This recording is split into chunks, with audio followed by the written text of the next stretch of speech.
తెలంగాణకు బీవైడి అనేది ఒక కార్ కంపెనీ. ఆ కార్ కంపెనీ తెలంగాణకు రాబోతున్నదట. ఇది ప్యూర్లీ ఎలక్ట్రిక్ కార్లు అన్నమాట. ఇవి బీవైడి అనేది మనకి రోడ్డు మీద కూడా కనిపిస్తూ ఉంటాయి చాలా కార్లు.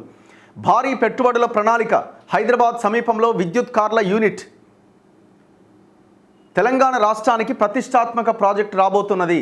చైనా విద్యుత్ కార్ల దిగ్గజ సంస్థ బీవైడి హైదరాబాద్ సమీపంలో విద్యుత్ కార్ల యూనిట్ స్థాపించేందుకు సిద్ధమవుతున్నట్లు అత్యంత విశ్వసనీయంగా తెలిసింది. దీనిపై ఈ సంస్థ కొంతకాలంగా రాష్ట్ర ప్రభుత్వంతో సంప్రదింపులు సాగిస్తూ ఇటీవల తుది నిర్ణయాన్ని తెలియజేసినట్లు సంబంధిత వర్గాలు వివరించాయి. ఈ ప్రాజెక్టుకు అవసరమైన భూమి కేటాయించడంతో పాటు అన్ని రకాలుగా మద్దతిస్తామని రాష్ట్ర ప్రభుత్వం ఆ సంస్థకు హామీ ఇచ్చినట్టుగా తెలుస్తోంది. 3 ప్రాంతాలు పరిశీలించినట. హైదరాబాద్ పరిసరాల్లో యూనిట్ ఏర్పాటుకు అనువైన 3 ప్రదేశాలను బీవైడీకి రాష్ట్ర ప్రభుత్వం ప్రతిపాదించింది. ఈ 3ంటిని ఆ సంస్థ ప్రతినిధులు పరిశీలిస్తున్నారు. ప్రదేశంపై తుది నిర్ణయానికి రాగానే ప్రాజెక్టుకు సంబంధించి రాష్ట్ర ప్రభుత్వంతో ఒప్పందం కుదుర్చుకునే అవకాశం ఉంది. ఇది కార్యరూపం దాల్చితే విద్యుత్ కార్ల విభాగంలో అతిపెద్ద ప్రైవేటు రంగ ప్రాజెక్టును భారీ పెట్టుబడిని దక్కించుకున్న ఘనత తెలంగాణ రాష్ట్రానికి దక్కబోతున్నది. దీంతోపాటు విద్యుత్ కార్ల విడిభాగాలు ఉత్పత్తి చేసే అనుబంధ యూనిట్లు కూడా దీనికి సమీపంలో ఏర్పాటయ్యే అవకాశాలుంటాయి. తద్వారా విద్యుత్ వాహనాల క్లస్టర్ హైదరాబాద్ సమీపంలో రూపుదిద్దుకోబోతున్నట్లు అవుతుంది. ఇప్పుడు రాబోయే రోజుల్లో ఎలక్ట్రిక్ వెహికల్స్దే హవా కాబట్టి వాటిని కొనుగోలు చేయడానికి ప్రజలు కూడా ఎక్కువగా ఫోకస్ చేస్తున్నారు కాబట్టి దట్టు ప్యూర్లీ ఎలక్ట్రిక్ వెహికల్ ఇది. సో ఈ కార్ల తయారీ కంపెనీ వస్తే ఉద్యోగాలు రావడానికి అవకాశం ఉంటుంది. ఇప్పుడు అక్కడ ఆంధ్రప్రదేశ్లో ఏదో కంపెనీ ఉండదు కదా, కియా, అనంతపురంలో కియా కంపెనీ ఒకటి అక్కడ గత ప్రభుత్వ హయాంలో వచ్చింది కదా, అప్పుడు చంద్రబాబు ఉన్నప్పుడు అనుకుంటాను. దేశంలోనే సంస్థకు తొలి యూనిట్ ఇదే అట. టోటల్ కంట్రీలో ఫస్ట్ యూనిట్. బీవైడి కొన్నేళ్లుగా భారత్లో కార్యకలాపాలు సాగిస్తున్నా ఇక్కడ సొంత యూనిట్లు లేవు. ప్రస్తుతం బీవైడి విద్యుత్ కార్లను చైనా నుంచి మన దేశానికి తీసుకొచ్చి విక్రయిస్తోంది.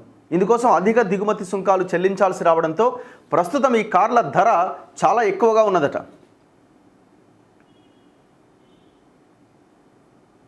ఫలితంగా ఆశించిన రీతిలో అమ్మకాలు చేయలేకపోతోంది. విద్యుత్ కార్లను మన దేశంలో ఉత్పత్తి చేస్తే ధర తగ్గుతుంది. తద్వారా అమ్మకాలు కూడా గణనీయంగా పెంచుకోవడానికి అవకాశం ఏర్పడుతుంది. మన దేశంలో సొంత యూనిట్ ఏర్పాటు చేసేందుకు 2 ఏళ్లుగా బీవైడి కసరత్తు చేస్తోంది. కాకపోతే చైనా పెట్టుబడులను అనుమతించే విషయంలో కేంద్ర ప్రభుత్వ నిబంధనలు కఠినంగా ఉండడంతో ఇప్పటి వరకు సాధ్యం కాలే. తాజాగా కేంద్ర ప్రభుత్వం కొంత వెసులుబాటు కల్పించడంతో బీవైడి ప్రాజెక్టుకు మార్గం సుగమమైనట్టుగా తెలుస్తోంది. హైదరాబాద్ కేంద్రంగా విద్యుత్ బస్సుల కార్యకలాపాలు సాగిస్తున్న ఎంఈఐఎల్ గ్రూప్ సంస్థ ఒలెక్ట్రా గ్రీన్టెక్తో ఎన్నో ఏళ్లుగా బీవైడికి సాంకేతిక భాగస్వామ్యం ఉన్నదట. మళ్ళీ ఇంట్లో ఈయన వచ్చి చేరిండిగా. ఒలెక్ట్రా ఎవరిది అనుకుంటున్నారు? ఒలెక్ట్రా అప్పుడు గోల్డ్ స్టోన్ ప్రసాద్, ఈ మెగా కృష్ణారెడ్డి, ఈ బ్యాచ్ అందరిది ఆ గ్రూప్. ఇప్పుడు హైదరాబాద్లో ఈ బస్సులు ఉన్నాయి కదా, ఎలక్ట్రిక్ బస్సులు, అవన్నీ కూడా మెగా కృష్ణారెడ్డికి సంబంధించిన ఒలెక్ట్రా గ్రీన్టెక్ కంపెనీకి సంబంధించిన బస్సులే అవన్నీ. ఏమంటున్నాడు? MEIL mega engineering infrastructure limited ఆ గ్రూప్ సంస్థకు సంబంధించిన ఒలెక్ట్రా గ్రీన్టెక్తో ఎన్నో సంవత్సరాలుగా బీవైడికి సాంకేతిక భాగస్వామ్యం ఉన్నదట. బీవైడి టెక్నాలజీతోనే విద్యుత్ బస్సులను ఉత్పత్తి చేసి దేశవ్యాప్తంగా ఒలెక్ట్రా గ్రీన్టెక్ సరఫరా చేస్తోంది. తన విద్యుత్ కార్ల యూనిట్ ఏర్పాటుకు తెలంగాణ రాష్ట్రాన్ని బీవైడి ఎంచుకోవడానికి ఇది కూడా ఒక కారణమని పరిశ్రమ వర్గాలు అభిప్రాయపడుతున్నాయట. బ్యాటరీ ప్లాంట్ కూడా మన దేశంలో కార్ల అసెంబ్లింగ్ ప్లాంట్తో పాటు 20 గిగావాట్ల బ్యాటరీ ప్లాంట్ ఏర్పాటు చేయాలనేది బీవైడి ప్రణాళిక. 5 నుంచి 7 సంవత్సరాల్లో ఏటా 6 లక్షల విద్యుత్ కార్ల ఉత్పత్తి సామర్థ్యాన్ని సాధించే స్థాయికి తన కార్యకలాపాలు విస్తరించాలని ఈ సంస్థ భావిస్తోంది. ఇందుకోసం దశల వారీగా భారీ పెట్టుబడులు పెట్టేందుకు బీవైడి సిద్ధంగా ఉన్నది. కార్యకలాపాల్లో అమెరికా విద్యుత్ కార్ల దిగ్గజం టెస్లాను బీవైడి మించిపోతోంది. గత ఏడాది టెస్లా ఆదాయం $97.7 బిలియన్, అంటే సుమారు 8.40 లక్షల కోట్లట. అయితే బీవైడి ఆదాయం $107 బిలియన్, సుమారుగా 9,20,000 కోట్లట. అంటే దాదాపు 10 లక్షల కోట్లు బీవైడి ఆదాయం. చైనా, ఐరోపా దేశాల్లో టెస్లా అమ్మకాలు తగ్గుతుంటే బీవైడి అమ్మకాలు పెరుగుతున్నాయి. కేవలం 5 నుంచి 8 నిమిషాల వ్యవధిలోనే విద్యుత్ కార్ల బ్యాటరీని పూర్తిగా ఛార్జింగ్ చేయగలిగే 1 మెగావాట్ ఫ్లాష్ ఛార్జర్ను ఈ సంస్థ ఇటీవల విడుదల చేసింది. దీంతో ఒకసారి ఛార్జ్ చేసి 400 కిలోమీటర్ల దూరం ప్రయాణం చేయొచ్చు. విద్యుత్ వాహనాల తీరుతెన్నులను ఈ టెక్నాలజీ సమూలంగా మార్చివేస్తుందని అంచనా వేస్తున్నారు.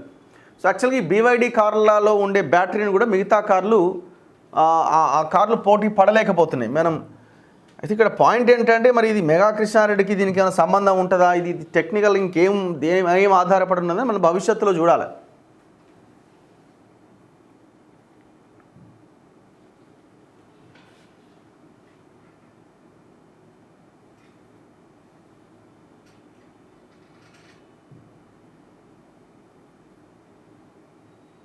సో ఇవన్నీ బీవైడి కార్స్, ఇవి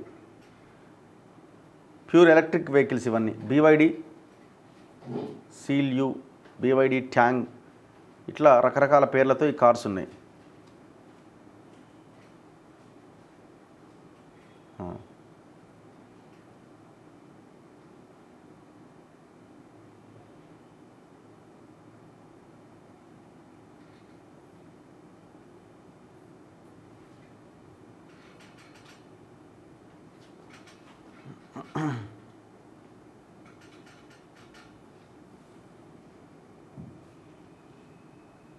So these are the models.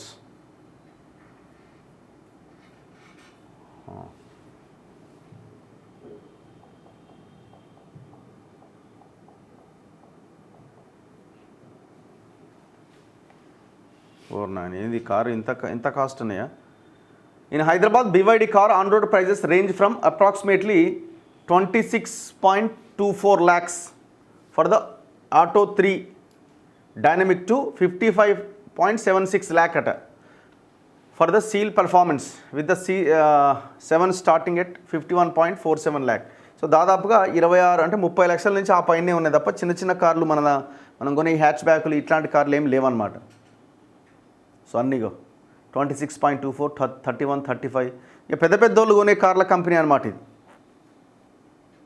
ఒకవేళ హైదరాబాద్లో తయారైతే కొంత ఏమైనా కాస్ట్ తగ్గే అవకాశం ఉంటే ఉండొచ్చు. సో హైదరాబాద్లో ప్రైజ్, అందుకే మనం ఎక్కువగా ఈ కార్లు చూడం. ఓన్లీ పెద్ద వాళ్ళు కొనుక్కునే కార్లు, డబ్బులున్న వాళ్ళు కొనుక్కునే కార్లలాగా మనం చూడొచ్చు. సో చూడాలి, కంపెనీ వస్తే మంచిదే. కానీ మళ్ళీ ఇలా మెగా కృష్ణారెడ్డి పేరు వినబడుతున్నది, మళ్ళీ గ్రీన్ టెక్ అంటున్నాడు. మరి కథ ఏందో, అసలు ఆ పెట్టుబడులు ఏంది, ఆ వ్యవహారం ఏంది, అసలు వీళ్ళకి ఎన్ని భూములు ఇస్తారు, ఎంత కథ. ఎందుకంటే పోయిన గవర్నమెంట్ హయాంలో మొత్తం ఇక్కడ డబ్బులన్నీ తీసుకుపోయి విదేశాలకు తరలించడం, బ్లాక్ మనీ వైట్గా మార్చి కంపెనీలు పెడుతున్నామని మీటింగ్లు పెట్టడం పెద్ద ఎత్తున ఈ వ్యవహారం అంతా జరిగింది. దీని వెనకాల అసలు విషయం ఏంది, వాస్తవాలు ఏంది, ఏమన్నా బ్యాక్డోర్ పాలిటిక్స్ కానీ బ్యాక్డోర్ విషయాలు ఏమైనా ఉన్నాయన్నది మనకు రాబోయే రోజుల్లో తేలే అవకాశం ఉంది. నెక్స్ట్ మిగతా